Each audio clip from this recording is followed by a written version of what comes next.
rues étroites et sinueuses de Lisbonne en 1195, naquit un enfant destiné à changer le cours de l'histoire chrétienne. Son nom de baptême était Fernando Martins de Bülow, mais le monde finirait par le connaître sous le nom de Saint Antoine de Padoue. Qui aurait pu imaginer que ce bébé né dans une famille noble portugaise deviendrait l'un des saints les plus aimés et vénérés de l'Église catholique? L'histoire de Saint Antoine est une tapisserie richement tissée avec des fils de foi inébranlables, de courage indomptable et de compassion infinie. C'est un récit qui transcende le temps, résonnant à travers les siècles pour toucher les cœurs des fidèles et inspirer des générations. Des ruelles médiévales de Lisbonne aux majestueuses églises de Padoue, le parcours d'Antoine témoigne du pouvoir transformateur, de la dévotion et de l'amour inconditionnel pour Dieu et pour l'humanité. Préparez-vous à embarquer pour un voyage extraordinaire à travers la vie d'un homme qui a défié les conventions, réalisé des miracles et laissé un héritage qui perdure jusqu'à nos jours. Voici l'histoire de Saint Antoine de Padoue, le saint des choses perdues, le prédicateur des poissons, le défenseur des pauvres et des opprimés. Une histoire de foi, d'espoir et du triomphe de l'esprit humain sur les adversités. Chapitre 1.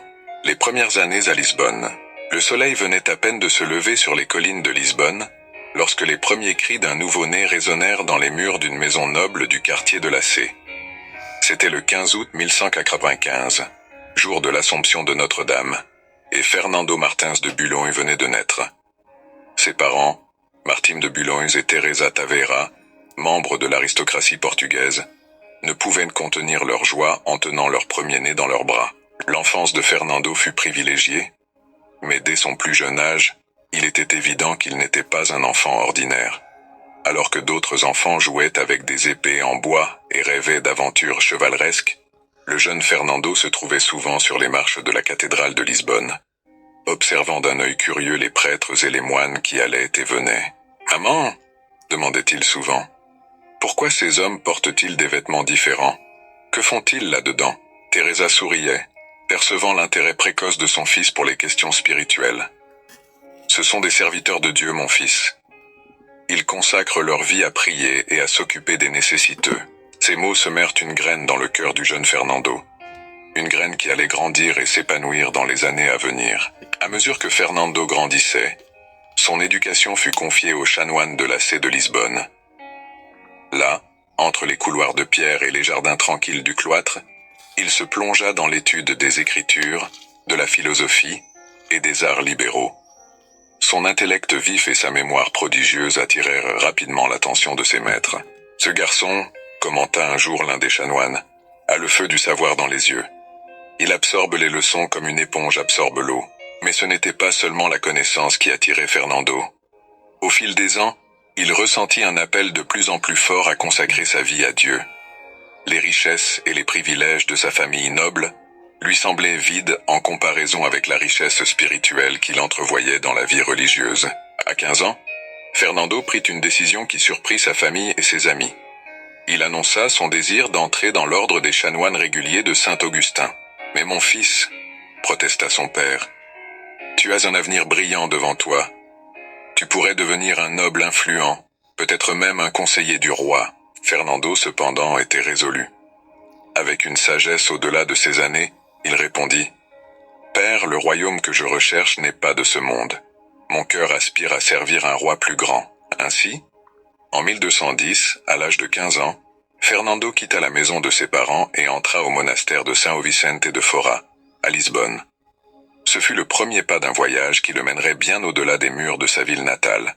Un voyage qui transformerait non seulement sa vie, mais aussi celle d'innombrables personnes à travers les siècles. Chapitre 2. La transformation spirituelle. Le monastère de São Vicente de Fora, avec ses imposants murs de pierre et ses jardins sereins, devint la nouvelle maison de Fernando. Les premiers mois furent marqués par une adaptation intense. Le jeune noble, habitué au confort et aux privilèges de sa vie précédente, dut maintenant faire face à une routine austère de prières, d'études et de travaux manuels. Les mains qui autrefois tenaient des couverts en argent s'endurcirent maintenant avec le travail dans le potager du monastère. Les lèvres qui goûtaient les vins les plus fins se mouvaient désormais en prières constantes. Fernando embrassa cette nouvelle vie avec ferveur, se plongeant profondément dans les enseignements de saint Augustin et dans les Écritures saintes. C'est durant cette période que Fernando commença à développer son extraordinaire talent pour l'éloquence. Lors des discussions théologiques avec ses frères de l'ordre, il montrait non seulement une connaissance approfondie, mais aussi une capacité unique à expliquer des concepts complexes, de manière simple et captivante. C'est comme si les mots étaient touchés par l'Esprit Saint lorsqu'ils sortent de sa bouche, commenta un jour un des moines plus âgés, émerveillé par l'éloquence du jeune novice. Cependant, Fernando ne se sentait pas satisfait. Plus il étudiait et priait, plus il ressentait que Dieu l'appelait à quelque chose de plus grand. Son âme aspirait à une mission plus exigeante, un appel qui le conduirait au-delà des murs sûrs du monastère. Cette opportunité se présenta de façon inattendue en 1220. Des nouvelles arrivèrent à Lisbonne du martyre de 5 frères franciscains au Maroc. Envoyés pour prêcher l'évangile aux musulmans, ils avaient payé de leur vie. Les récits de leurs sacrifices enflammèrent le cœur de Fernando. Voilà ce que j'attendais, pensa-t-il. C'est l'appel que Dieu me réserve. Je dois suivre les pas de ces martyrs courageux. Avec la bénédiction réticente de ses supérieurs, Fernando obtint la permission de quitter l'ordre des Augustins et de rejoindre l'ordre franciscain, connu pour son zèle missionnaire. Lors d'une cérémonie solennelle, il échangea l'habit noir des Augustins contre la simple robe marron des franciscains et adopta un nouveau nom, Antoine. Antoine, murmura-t-il pour lui-même après la cérémonie, en l'honneur de saint Antoine, l'ermite du désert, que je puisse avoir son courage et sa foi inébranlable. Désormais, frère Antoine, il se prépara à embarquer pour un voyage dangereux vers l'Afrique du Nord. Son cœur était rempli d'une combinaison d'excitation et de crainte. Il savait qu'il pourrait marcher vers sa propre mort, mais la perspective d'apporter la parole de Dieu aux non-croyants lui donnait un sens profond et transcendant. La veille de son départ, Antoine s'agenouilla dans sa simple cellule et prononça une prière fervente. « Seigneur, guide mes pas dans ce voyage. Si telle est ta volonté que je répande mon sang pour la foi, qu'il en soit ainsi. Mais si tu as d'autres plans pour moi, montre-moi le chemin. Que je sois un instrument de ta paix et de ton amour, où que tu me conduises. » Antoine ignorait encore que Dieu avait des plans très différents pour lui. Le voyage qu'il s'apprêtait à entreprendre ne le mènerait pas au martyre au Maroc, mais à une vie de miracles et de prédication qui résonnerait à travers les siècles. Chapitre 3. Le voyage inattendu. Le navire qui transportait frère Antoine vers le Maroc fut pris dans une tempête violente en plein milieu de la Méditerranée. Le jeune frère, agrippé au mât, luttait contre la nausée et la peur. Les vagues gigantesques autour du bateau semblèrent prêtes à engloutir toute l'embarcation. « Est-ce là la fin de mon voyage ?» pensa Antoine, alors qu'une nouvelle vague menaçait de balayer le pont. À peine ai-je commencé ma mission et déjà je serais rappelé auprès du Créateur, mais le destin, ou plutôt la divine providence, avait d'autres projets. Après des jours de tempête incessante, le bateau, totalement dévié de sa trajectoire, trouva refuge sur les côtes de Sicile. Antoine, épuisé et malade, fut ramené à terre par les marins. « Frère, » dit le capitaine du bateau en posant la main sur l'épaule d'Antoine, « je crains que notre voyage au Maroc ait pris fin. Les vents nous ont conduits en Italie, et mon bateau a besoin de réparations importantes. » Antoine, encore chancelant, regarda autour de lui, confus.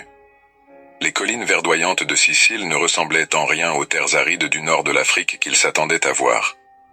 Un instant, il se sentit perdu, comme si tous ses plans avaient été balayés par la mer en furie. Puis il se souvint de sa prière la veille du départ. « Seigneur, murmura-t-il, est-ce le chemin que tu as préparé pour moi ?» Antoine se remit lentement de sa maladie et apprit qu'un grand chapitre franciscain allait se tenir à Assise. Il décida que ce serait sa prochaine destination. Peut-être y trouverait-il des conseils pour sa mission interrompue. Le voyage vers Assise fut long et pénible. Antoine, encore affaibli par le voyage en mer, avançait lentement, s'arrêtant dans des villages et monastères en cours de route. À chaque halte, il partageait les histoires des Écritures avec quiconque voulait l'écouter. Son éloquence naturelle, combinée à son profond savoir, commençait à attirer de petites foules. Enfin, après des semaines de marche, Antoine arriva à Assise. La ville était remplie de frères venus de toute l'Europe, réunis pour le chapitre des Nattes. Saint François lui-même était présent, une figure mince et rayonnante qui émanait une aura de sainteté. Antoine, humble et sans prétention, resta à l'écart pendant cette grande rencontre. Il ne se considérait pas digne de se faire remarquer parmi tant de frères plus expérimentés. À la fin du chapitre, lorsque les frères furent assignés à leur mission, Antoine demeura sans affectation. C'est alors que le ministre provincial de Romagne, frère Gratien, remarqua le jeune frère portugais seul dans un coin. « Frère », s'approcha-t-il d'Antoine, « d'où viens-tu et quelle est ta mission ?» Antoine, avec humilité, raconta son histoire. Son origine à Lisbonne, sa tentative avortée d'atteindre le Maroc, et son ardent désir de servir Dieu. Frère Gratien l'écouta attentivement et à la fin, dit avec un sourire, « Mon jeune frère, il semble que Dieu ait d'autres plans pour toi. Viens avec moi en Romagne. Là, tu trouveras ta véritable mission. » Antoine suivit frère Gratien, ne sachant pas que sa vie était sur le point de prendre un tournant décisif, celui qui le conduirait à devenir l'un des saints les plus vénérés de l'histoire chrétienne. Chapitre 4. La découverte d'un don. Antoine suivit frère Gratien jusqu'en Romagne, une région du nord de l'Italie. Là, il fut assigné à un petit ermitage à Monte Paolo, près de Forlì. Ce changement de décor était radical. Des rues animées de Lisbonne et des couloirs académiques du monastère, Antoine se retrouva désormais dans un lieu de silence profond et de solitude. Les journées à Monte Paolo étaient simples mais rigoureuses. Antoine passait de longues heures en prière et en méditation, interrompues uniquement par des tâches ménagères et par le soin des malades, qui venaient parfois chercher de l'aide au monastère.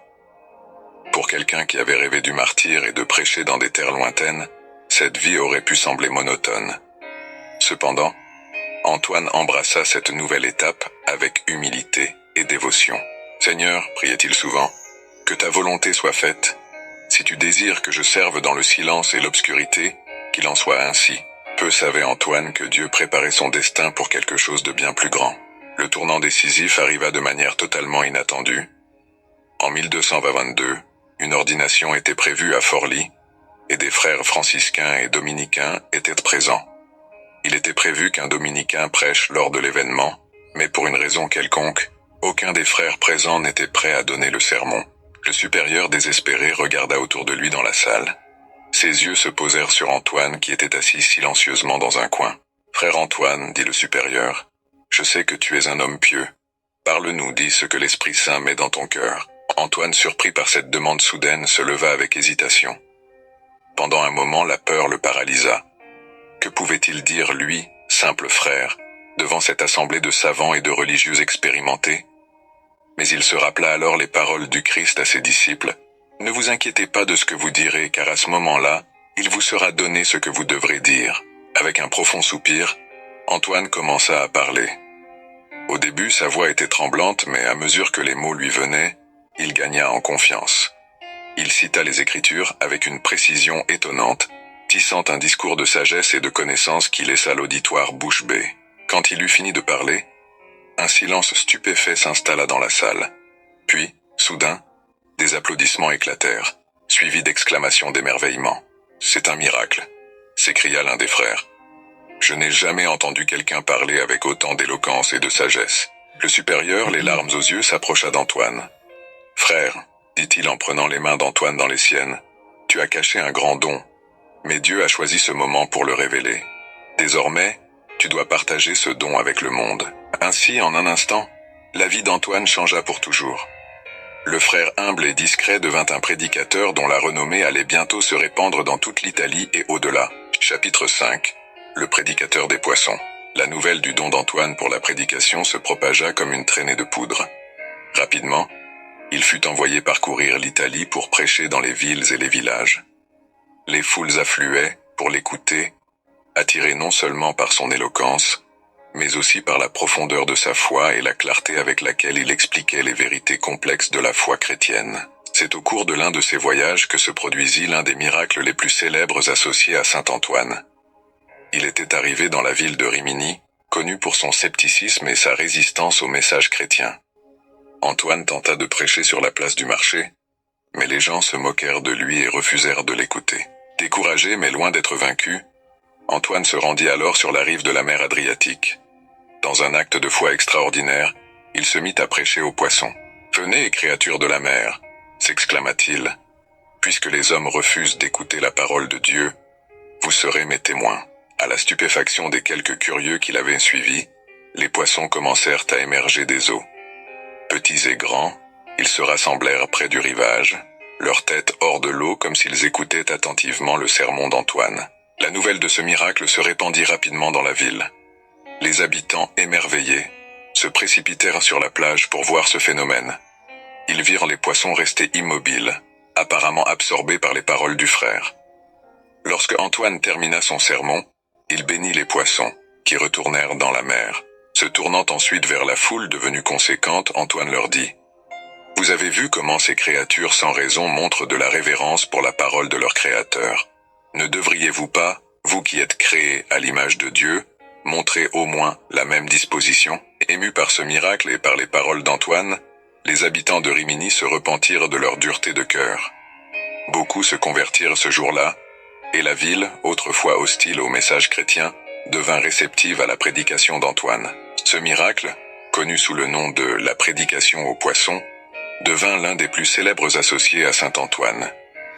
Durant les siècles suivants, il serait représenté dans d'innombrables œuvres d'art, rappelant aux fidèles le pouvoir de la parole de Dieu et la foi inébranlable d'Antoine. Chapitre 6. Le défenseur des pauvres. La ville de Padoue fut transformée par l'œuvre inlassable d'Antoine. Non seulement il s'attaquait aux pratiques abusives des prêteurs d'argent, mais il travaillait également à soulager directement les souffrances des plus pauvres. Il intervenait souvent en faveur des familles endettées, cherchant des moyens pour qu'elles soient libérées de leurs dettes. Il plaidait aussi pour une législation plus juste qui limiterait les intérêts abusifs et protégerait les plus vulnérables. Antoine n'hésitait pas à utiliser sa voix pour dénoncer les injustices, mais il mettait aussi en œuvre des actions concrètes pour aider les nécessiteux. Il encouragea la création de fonds caritatifs pour soutenir ceux qui étaient frappés par la pauvreté. Ces initiatives permirent à de nombreuses familles de survivre à la famine, à l'endettement et aux maladies. À travers ses prédications et ses actions, Antoine montrait que la foi devait se traduire par un engagement en faveur de la justice sociale. Cependant, cet engagement ne fut pas sans opposition. Les riches prêteurs d'argent, sentant leurs intérêts menacés, essayèrent de discréditer Antoine. Certains complotèrent pour le faire accuser de sédition et de semer la discorde.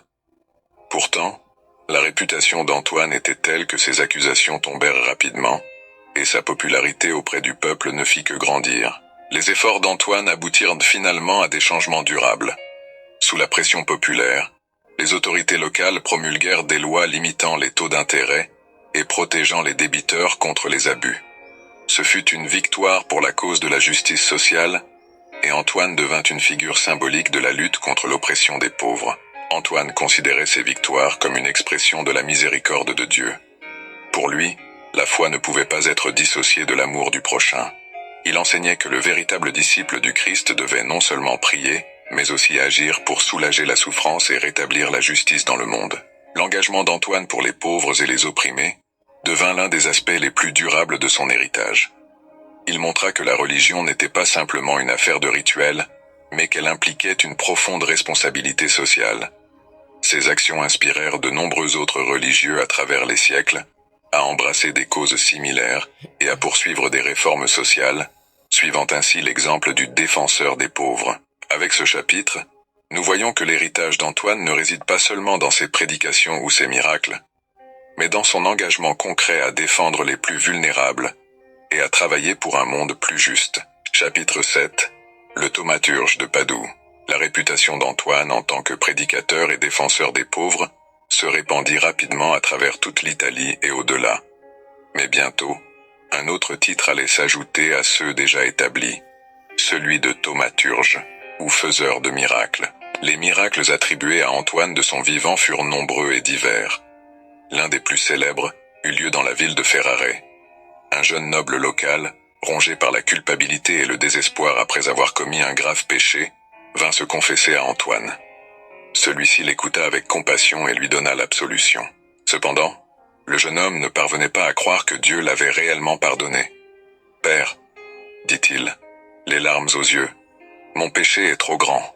Dieu ne peut pas m'avoir pardonné. » Antoine, ému par l'angoisse du jeune homme, pria en silence pendant un instant. Bonjour, Pria en silence pendant un instant. Puis, prenant un morceau de parchemin, il y écrivit quelque chose et le tendit au noble. « Lis ceci, lui dit-il. » Le jeune homme déplia le parchemin et à son grand étonnement, il lut tes péchés sont pardonnés. À cet instant, il ressentit comme si un grand fardeau s'était levé de ses épaules. La paix qu'il avait tant cherchée l'envahit. Ce miracle se répandit rapidement, et bientôt les gens commencèrent à rechercher Antoine non seulement pour sa sagesse, mais aussi pour son pouvoir d'intercession auprès de Dieu. Un autre miracle célèbre eut lieu à Padoue. Une femme, accusée à tort d'infidélité par son mari jaloux, se tourna vers Antoine pour obtenir de l'aide. Le mari menaçait de la tuer, convaincu que l'enfant qu'elle portait n'était pas le sien. Antoine, touché par le désespoir de la femme, se mit à genoux pour prier. Ensuite, se tournant vers le mari furieux, il déclara « Au nom du Christ, je t'ordonne d'attendre la naissance de l'enfant. La vérité se révélera alors. » Des mois plus tard, quand l'enfant vint au monde, Antoine fut de nouveau appelé. Devant une foule stupéfaite, il s'approcha du nouveau-né et dit « Au nom de Dieu, dis-nous qui est ton véritable père. » À la surprise générale, le bébé leva sa petite main et désigna le mari jaloux. « Voici mon père, » dit l'enfant avec une clarté surnaturelle. Le mari, rempli de honte et de repentir, tomba à genoux en demandant pardon à sa femme et à Antoine. Le couple se réconcilia, et l'histoire se répandit dans toute la ville comme un témoignage du pouvoir de Dieu, opérant à travers son serviteur Antoine. Un autre miracle étonnant eut lieu dans la ville de Rimini, où Antoine fut confronté à un hérétique nommé Bonvillo, qui niait la présence réelle du Christ dans l'Eucharistie. Antoine, désireux de démontrer la vérité de ce mystère, proposa un défi. « Si ta mule s'agenouille devant l'hostie consacrée, dit Antoine à Bonvillo, croiras-tu en la présence réelle du Christ dans le sacrement ?» Bonvillo, confiant que son animal ne ferait pas une telle chose, accepta le défi. Pendant 3 jours, il ne donna pas à manger à la mule. Le 3e jour, sur la place publique, Bonvillo présenta à la mule affamée un seau d'avoine. Au même moment, Antoine s'approcha avec le Saint-Sacrement. Devant la foule étonnée, la mule ignora la nourriture et s'agenouilla devant l'hostie, inclinant sa tête dans un geste d'adoration. Ce miracle émut profondément Bonvillo, qui se convertit sur le champ, ainsi que de nombreux autres témoins qui doutaient de la présence réelle du Christ dans l'Eucharistie. Ces miracles, ainsi que bien d'autres, consolidèrent la réputation d'Antoine comme un saint vivant. Des gens de toutes parts affluaient pour le voir, cherchant guérison, conseil et réconfort. Malgré l'attention et l'adulation, Antoine resta humble, insistant toujours sur le fait qu'il n'était qu'un simple instrument de la grâce divine. « Ce n'est pas moi qui accomplis ces miracles, » disait-il souvent, « mais le Christ qui agit à travers moi. Toute la gloire revient à lui. » Chapitre 8. Les derniers jours. À mesure que les années passaient, le corps d'Antoine commença à montrer des signes d'usure en raison de ses voyages incessants et de ses travaux acharnés. Malgré la détérioration physique, son esprit demeurait fort, et son zèle pour prêcher l'Évangile ne faiblissait pas. Au printemps 1231, Antoine se retira dans un petit ermitage à Campo San Piero, près de Padoue, pour une période de repos et de prière. C'est là qu'il vécut l'une de ses visions les plus profondes. Une nuit, alors qu'il priait dans sa cellule, la pièce se remplit soudainement d'une lumière céleste. Au milieu de ce rayonnement, le jeune Jésus apparut, resplendissant d'amour et de gloire. Antoine tomba à genoux, submergé par la présence divine. L'enfant Jésus s'approcha d'Antoine et, avec une tendresse infinie, lui caressa le visage. Cette vision, connue sous le nom de « l'étreinte de l'enfant Jésus », devint l'une des images les plus chéries dans l'iconographie de saint Antoine. Peu après cette vision, Antoine sentit que son temps sur terre touchait à sa fin. Il demanda à être ramené à Padoue, la ville qu'il avait tant aimée. Toutefois, son état se dégrada rapidement pendant le voyage. Aux abords de Padoue, dans un couvent des sœurs pauvres de Sainte-Claire, Antoine réalisa qu'il ne pourrait pas atteindre la ville. « Ramenez-moi à ma cellule au couvent des frères », demanda-t-il. Alors qu'on le ramenait, Antoine regarda vers Padoue au loin et prononça une bénédiction. « Ô bénicité, car nombreux seront ceux qui se réjouiront en toi et par toi seront sauvés. À cause de toi, beaucoup trouveront miséricorde devant le trône de Dieu. » Une fois dans sa cellule, entouré de ses frères franciscains, Antoine reçut les derniers sacrements.